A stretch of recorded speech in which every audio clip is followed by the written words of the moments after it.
कहा ये तो हमें गुरु मानते ही नहीं। जब तक उपदेशक के प्रति गुरुत्व की भावना नहीं होगी तब तक उपदेश समझ में नहीं आएगा। इसलिए भावना पहले आवश्यक है। मंत्रे 5 चीजें हैं। मंत्रे तीर्थे दिजे दैवे दैवज्ञे भेखजे गुरो। ज्यादा होगा। यादृशी भावना जस्य सिद्धिर्भवति तादृशी। मंत्र में तीर्थ में मंत्र में जैसी भावना होगी सिद्धि मिल जाएगी। तीर्थ में जैसी भावना होगी कल्याण हो जाएगा।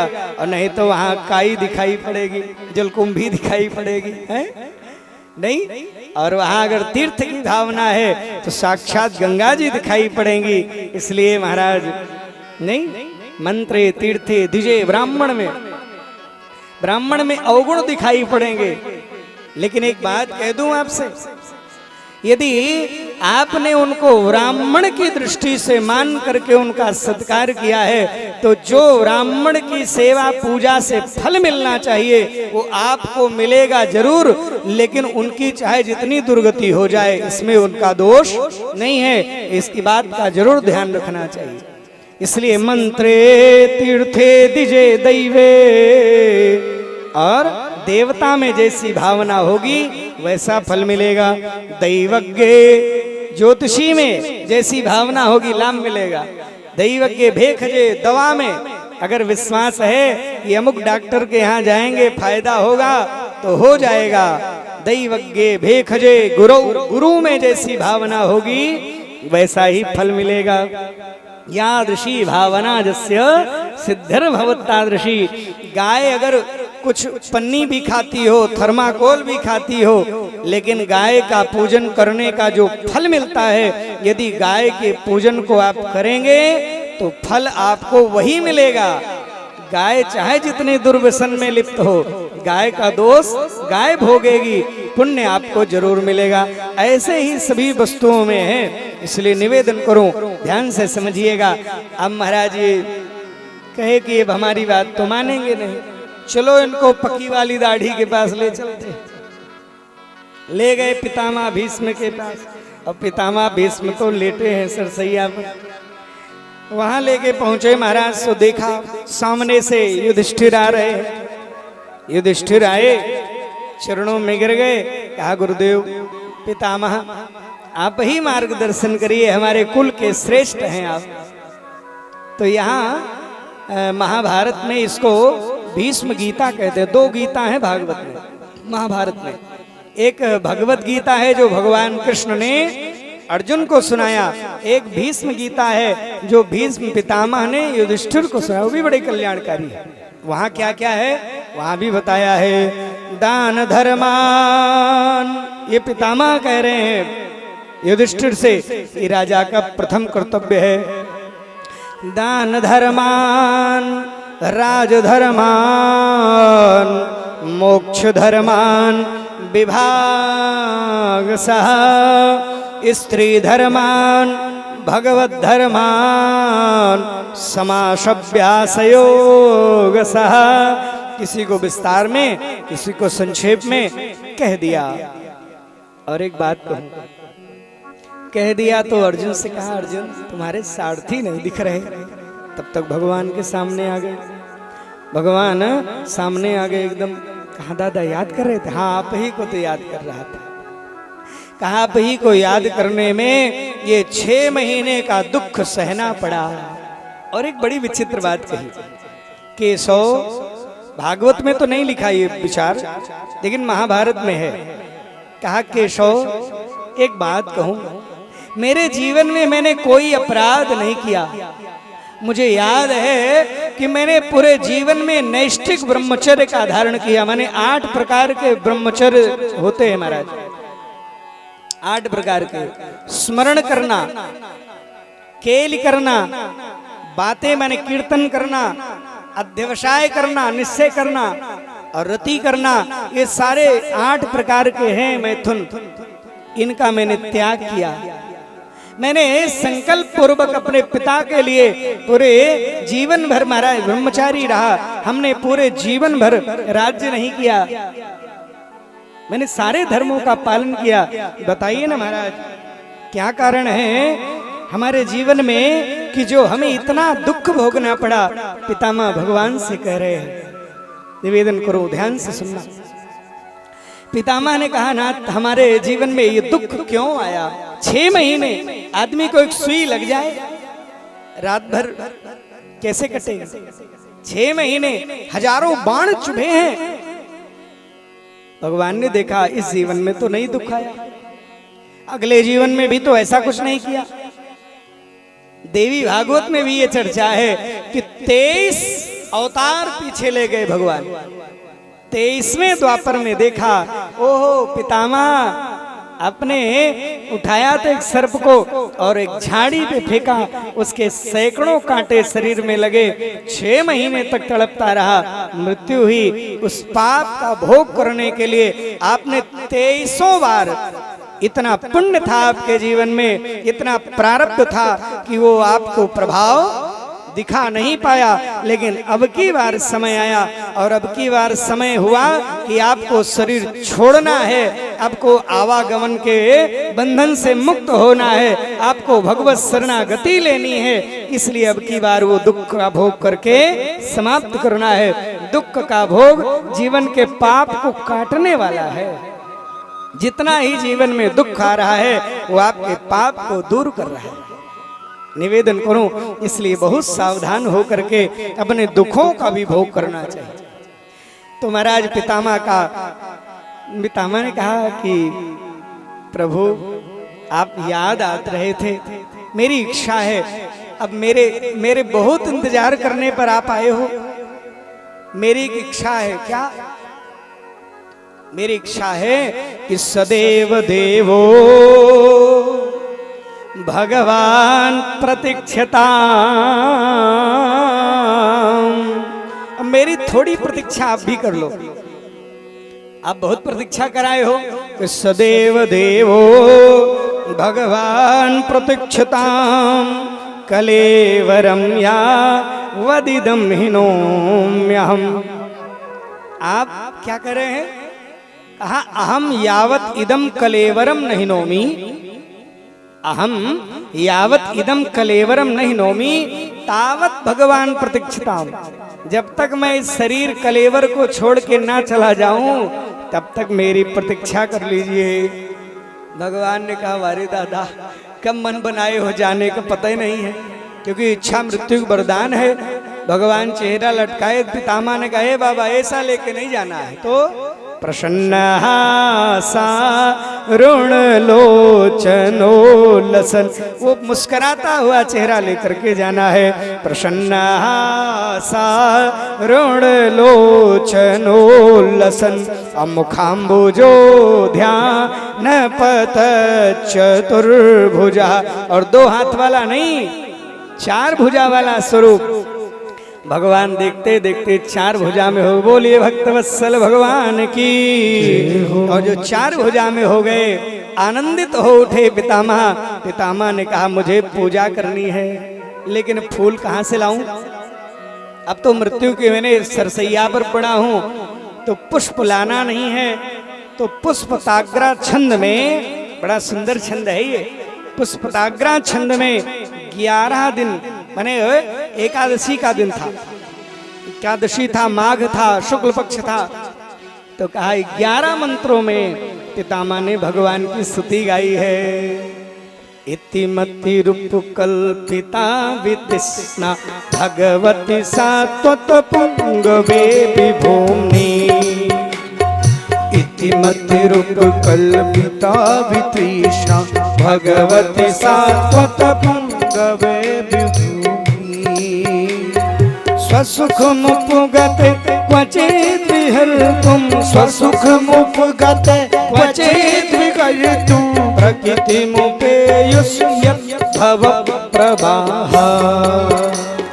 त्रिभुवन कमनं तमाल वर्णं, त्रिभुवन कमनं तमाल वर्णं, रवि कौर गौरवराम वरम दधाने कपूरल ककुलावृताननाब्जं वपुरल ककुलावृताननाब्जं विजय सखेरतिरस्तु मे नवद्यः विजय सखे रतिरस्तु मे नव।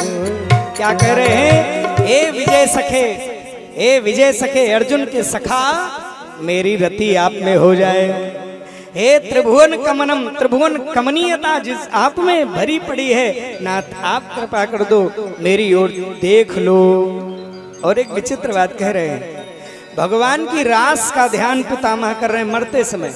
विचार करिए, जो नैष्ठिक ब्रह्मचारी है, जीवन में लकड़ी की स्त्री को भी स्पर्श नहीं किया है, वो पितामह भीष्म मरते समय अंतिम अवस्था में भगवान के रास का ध्यान कर रहे हैं। और कैसे ध्यान कर रहे हैं? दर्शन करिए। ललित गति विलास बल गुहास गुहास भगवान ललित गति में मने ठुमक ठुमक करके गोप बधूटियों, हजारों गोप बधूटियों के बीच में क्रीड़ा कर रहे थे, रास रचा रहे थे। वही तो दर्शन कर रहे हैं पितामह कि नाथ कभी इस जीव पर भी आपकी कृपा हो जाए। ललित गति विलास बल गुहास गुहास प्रणय निरीक्षण कल्पितो रुमाना प्रणय निरीक्षण कल्पितो रुमाना ललित गति विलास बल गुहास गुहास प्रणय निरीक्षण कल्पितो रुमाना प्रणय निरीक्षण कल्पितो रुमाना कृतमन कृतवत्ते उन्मदान्धा कृतमन कृतवत्ते उन्मदान्धा प्रकृति मगन किल यस्य गोपवध्वा प्रकृति मगन किल यस्य गोपवध्वा ललित गति विलास बल गुहास। ललित गति में भगवान का दर्शन करते करते पितामह का महाप्रयाण हुआ। बोलिए भक्त वत्सल भगवान की। और दर्शन करते करते सबने और दैहिक कार्य संपन्न किया, लौट के आए। और जो लौट के आए सज्जनों, मैया लौट के जब आए तो सारी नियमों का पालन कर रहे हैं।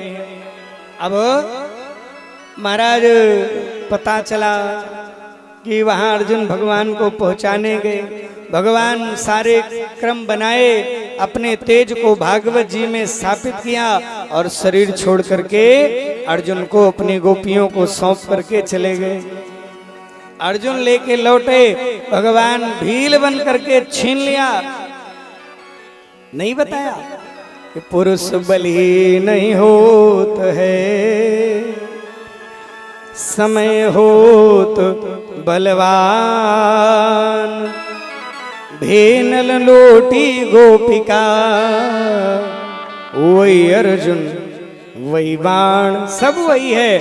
समय बड़ा बलवान होता है, कब कहाँ क्या हो जाए पता नहीं है। अर्जुन आए, रोते रोते खड़े हैं।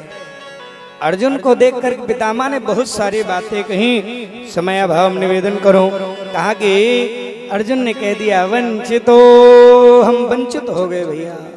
कुंती तुरंत गिर पड़ी और शरीर छोड़ दिया। युधिष्ठिर ने कहा भगवान नहीं रहे तो राज्य नहीं करेंगे। अपने नाती को आसन दिया, कहा मैं तो अभी छोटा हूँ, कैसे करूंगा राज्य।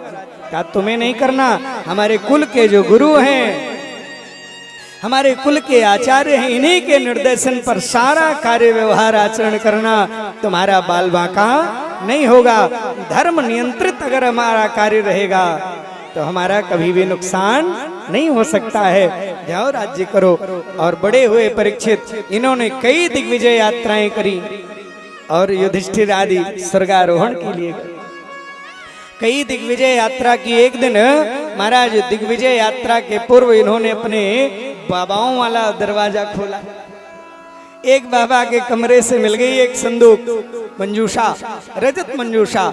एक दिव्य मुकुट धारण किया, पहन के निकले तो एक रास्ते में लौट रहे थे। वहां से लौटते समय देखा एक गाय है, एक बैल है। एक काला कलूटा पुरुष एकदम से राज चिन्हों को धारण किया हुआ बैल को मार रहा है, गाय को मार रहा है। गाय रो रही है, बैल समझा रहा है। बैल ने कहा, गाय से क्यों रोती हो देवी? शायद इसलिए मेरे तो 4 पैर अच्छे लगते हैं। नहीं नहीं, अरे नियम समझो, यदि हम शास्त्र पर विश्वास करें तो अवश्यमेव भोक्तव्यम कृतम कर्म शुभाशुभाम। जो हमने शुभ शुभ कर्म किए हैं भोग हमें ही करना पड़ेगा। और सुनो, ये तो काल क्रमेण जगतः परिवर्तमान चक्रारि पंक्तिरिव गच्छति भाग्यपंक्ति। ये सारा क्रम चलता रहता है, इसलिए रोने की बात नहीं है। कोई होगा, समझ गए परीक्षित? ये धर्म है और ये दुखी जो रोई है धरणी है। ये कौन सा है? निकाला तलवार, मारने चले, चरणों में गिर गया। कौन हो? कहा महाराज हम तो कलयुग हैं। कहा निकल जाओ। क्षेत्रे महदीये त्वाम धर्म बंधु। तू निकल जा मेरे राज्य से, तू अधर्म का बंधु है। कहा महाराज सुनिए, मेरा समय आ गया है, मेरा काल आ गया है, मुझे निकाल नहीं पाओगे, कुछ कृपा करो कि रह जाऊं मैं। कहा अच्छा, तो कुछ जगह है जहां तुम रह जाओ। कहाँ कहाँ? द्यूतम पानम। इन 4 जगहों को हमेशा बचाना, 5वां बचा नहीं पाओगे। कलयुग रहता है 5 जगह। कहाँ कहाँ दिया? द्यूतम पानम स्त्रियः सूनः यत्र धर्म चतुर्विधा। ये 4 जगह अधर्म होते हैं। द्यूतम जहाँ जुआ खेला जाता हो, पानम सुरापान होती हो, स्त्रियः जहाँ वेश्यावृत्ति होती है, और पानम स्त्रियः शूनः जहाँ हिंसा होती है। इन 4 जगहों पर महाराज कली निवास करता है। और जहाँ भी ये 4 कर्म होते हैं उस घर की कभी वृद्धि नहीं हो सकती है। थोड़े समय भले वो लगता हो कि पैसे आ गए हो, भले तो है महाराज, ये 4 स्थान हमेशा बचा करके रखना चाहिए सत्पुरुषों को। और शास्त्र कहता है, नियम है महाराज, जिस घर में जिस जगह हिंसा होती हो उस घर का, उस व्यक्ति का जल कभी नहीं पीना चाहिए। जिस घर में वेश्यावृत्ति से धन आता हो, जिस घर में वेश्यालय से धन आता हो, वहाँ हमेशा बचा करके उनका अन्न लेने से परहेज करना चाहिए, उनका जल नहीं लेना चाहिए। उनके अन्न में दोष है महाराज। जहाँ जुए से पैसा आता हो उस घर का अन्न जल लेने से बचाइए। जिसके घर में शराब से धन आता हो उसके घर से जल लेने में, उसके अन्न को ग्रहण करने को बचाइए। ये विधि है शास्त्र। द्यूतम पानम स्त्रियः शूनः यत्र धर्म चतुर्विधा। ये 4 प्रकार के अधर्म हैं, इनको बचा करके रखना है। इनसे कल्याण दूरगामी नहीं होगा, थोड़े समय के लिए भरे हो जाए। इसलिए चरणों में गिर गया। कहा महाराज क्षमा करिएगा, हमें एक तो स्थान अच्छा वाला दे दीजिए। ये 4 गंदे स्थान, यहाँ कोई सत्पुरुष नहीं जाएगा। तो कहा देखो भाई, तुम्हारे अंदर कोई गुण तो है नहीं, क्यों दे दूं? कहा है ना गुण। क्या? एक गुण है मेरे पास। क्या गुण है? कहा महाराज यद्यपि बहुत दोष है, कलि दोष निधे राजन, नास्ति है को महान गुणः, कीर्तिना देव कृष्णस्य मुक्त संगा परम ब्रजेत। कहा यदि जीवन में मुक्ति चाहते हैं तो अन्य समयों में तो बहुत यज्ञ पूजा पाठ करना पड़ता था, लेकिन कलयुग का ऐसा प्रभाव है, जिस घर में संकीर्तन होगा, जिस घर में भगवान का भजन होगा, वहाँ कलयुग का कोई प्रभाव रहेगा ही नहीं। इसलिए मेरा ये प्रभाव है। तो प्रसन्न हो गए परीक्षित। महाराज ने कहा कि ठीक है, जाओ सोने में रहो, तुम्हारे अंदर बड़ा सुंदर गुण है। और जैसे कहा तो ऋषियों ने कहा भाई भगवान ने कहा है कि धातोस्मि कांचनम, मैं धातुओं में सोना हूं। चाहे जो भी काम करिए स्वर्ण जरूर लगता है। नहीं, बेटी का विवाह हो उसमें सारे कार्य कर दीजिए, स्वर्ण दान ना करिए, वो यज्ञ पूर्ण नहीं होगा। कोई भी यज्ञ हो, कोई भी विधि हो, स्वर्ण के विधा पूरा तो कैसे मान ले महाराज, कलयुग को दे रहे हैं स्थान। कहा नहीं नहीं समझो, विधि है। कहा जिस जो अधर्म के मार्ग का सोना है उसमें कली रहता है, और जो